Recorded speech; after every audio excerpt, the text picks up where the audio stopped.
Hello, hey, this is a video email response to Harvey, who writes to me from Mashiko, Tochigi-ken. Wow, great place. Wow, I'd love to visit there. I haven't been up to that area before. Tochigi-ken, that's neat. Anyway, you're writing to me, and your email is just fascinating. I hope you don't mind if I read some of it. That's kind of what I do share with others, you know. I won't give out your name or anything other than your first. Softypapa, I came across your blog by happy accident, and I saw a video where you explained why suzumebachi go after meat. Well done. Oh, thank you. Well, I just read it. I read it somewhere.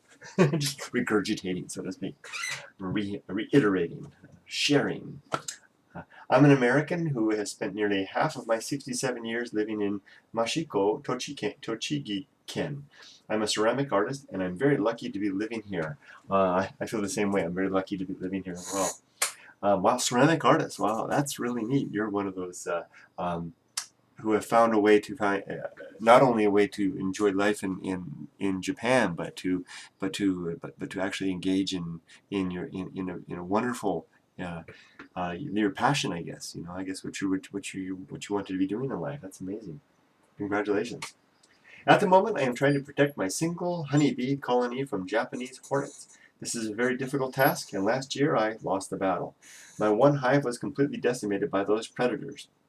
I have a bunch of soda bottle traps set around my hive, but I'm afraid they draw more hornets to the location than they kill. I'm wondering if you know of any way to keep the hornets from coming in the first place. Perhaps there's some smell or pheromone that repulses those nasty critters. If you have any other suggestions, please send them my way. By the way, if you ever pass through this area, please look me up. Thank you very much. I would love to come through that area. I have one, and I'm afraid only one suggestion for you. I understand the dilemma that you're facing. It's one that I think it's, well, first of all, I assume that means that you're using European honeybees, right? And which don't have the natural defensive mechanism of balling on the scout suzumebachi, as you probably understand how that works, right? The native Japanese honeybees. If I'm saying something you already know, which I expect you do, because given that you're into bees, but for anybody else that sees this, it doesn't. Here in Japan, the native Japanese honeybee has a defense against the suzumebachi, the Asian giant hornet, and the O suzumebachi, the giant Japanese hornet. There are actually two types. When they come in close to the hive, the beehive, the other bees at one time or another will. I've heard two different ways that they do it. One that they wait till the hornet comes in, or another one that they'll come out and ambush it. I'm not sure which one is which, but they'll basically in a mass go after the hornet, clumped around it, and wriggle their bodies, and thus raising their body temperature. The wasps can tolerate a temperature just slightly above the temperature that will kill a hornet, and as the temperature inside increases, it reaches the point that the hornet can't survive, and the hornet dies. And the bees are all right, except I'm sure several, bees will be killed by the hornet in the process. But anyway, it works. It's effective, and especially if they can get to the hornet before it releases the pheromones that draw additional hornets in.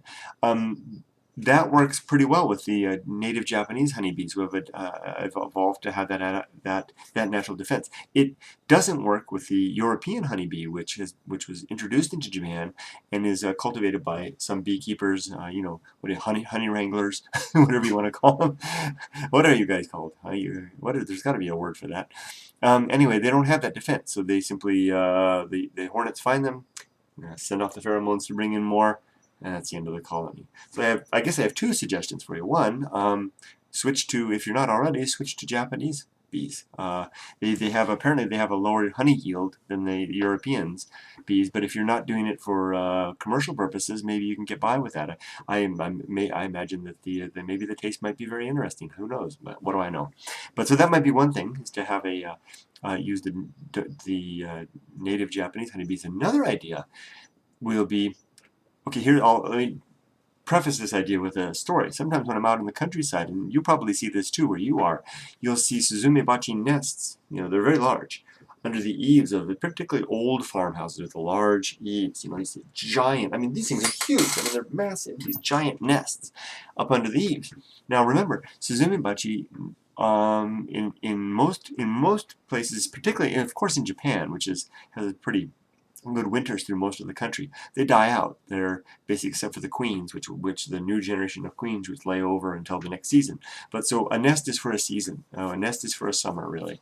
And by the next summer, a new colony will be created, but they won't. Typically, they won't populate that same nest. In tropical, more tropical areas, they will sometimes, but not in Japan. At least not in the main part of Honshu and up in Hokkaido or anything like that. So, what that means, so you ask, why do the farmers keep those nests up in their eaves? Why don't they just take them down? There's a reason.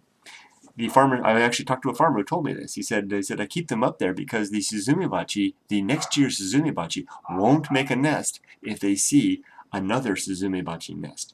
Makes perfect sense, right? This is my territory. One suzumebachi queen is looking for a place to spot a nest. She's looking under the eaves of the house. There's this giant nest in there. Nope, go move on. So maybe, just maybe, if you could somehow secure a suzumebachi nest, an empty one, and position it close to your honeybees, maybe that would help. Or maybe that only works in preventing queens from establishing new colonies. I don't know if it'll work as a deterrent to keep them away, but who knows? It just might. It's a curious thought. You can get those sometimes. I've come across them from time to time. We tore down a house once here, and I found one inside there. I've found them. I once found a suzumebachi nest while hiking, an empty one. So you can find them from time to time. I don't know exactly how you go about it, but it might be tricky. So those are my two ideas for you. Use domestic Japanese honeybees, or get a suzumebachi nest to put nearby to deter them. But I don't know, now that I think about it, it may only work in deterring queens from establishing new colonies. I don't know. I hope that's helpful, and good luck with your project. Sounds great. I just got this picture in my mind of you've got this wonderful place with the you've got the ceramics and the honeybees. How much perfect can it be? Are you by chance on Gaijin Pod on the Countryside Living Forum? Whole bunch of guys over there talking about this kind of stuff. By the way, those of you who see this, if you're interested in this type of thing, like living in the country here in Japan, being a farmer, maybe working on the land, check out the Countryside Living thread in the gaijinpot.com forums. Amazing thread. A guy named Ken Elwood started that long years back, and it's going strong. Some of the greatest information you can find about back to nature, simple living here in Japan.